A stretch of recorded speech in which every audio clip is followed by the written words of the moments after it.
In 3, 2, 1, crescendo.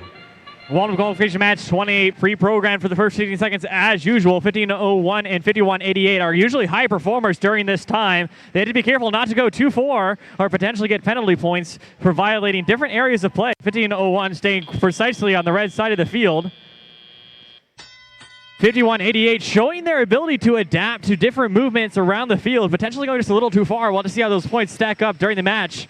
87:30, that's the Hatch Patch, I believe. That's the older of the home teams here. Sister teams, so that we got two teams from Washington, Indiana, both from the same school. 51:88 Classified Robotics, a bit far from home in Terre Haute, Indiana, but they're able to deliver their game pieces just as swiftly as usual, making use of their swerve drive to move around the game field with nimblety.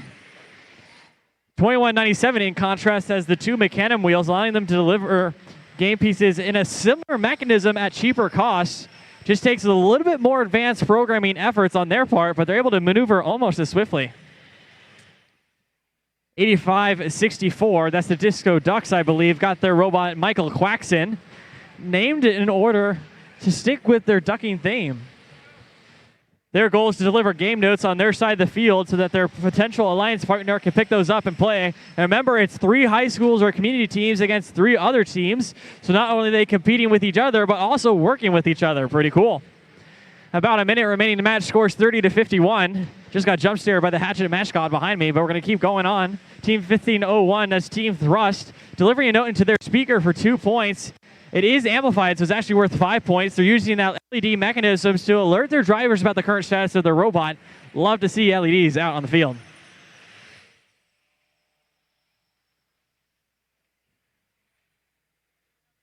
.3947 Last Crusader sitting pretty just outside of their drive mechanism. 1501 delivering a note into their trap. A difficult thing that not a lot of teams in Indiana can do. That's worth 5 points at the end of the game. That won't be added to their score quite yet, since that's counted manually. 20 seconds remain, we'll hear that guitar riff. Human players will start tossing those extra special notes. Their goal is to try to get on the post, additional point for their team.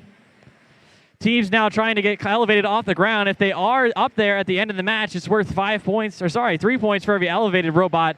An additional 2 if there's multiple on the same chain. That's about all for qualification match 28 here at Washington event, sponsored by Vincennes University and Toyota of Indiana. 72 to Blue Lions is 35. Getting 3 ranking points. That's 2 for winning and 1 for plenty of points in the stage. I believe the threshold there is 10, so they got 12. Well enough over to get that additional ranking point.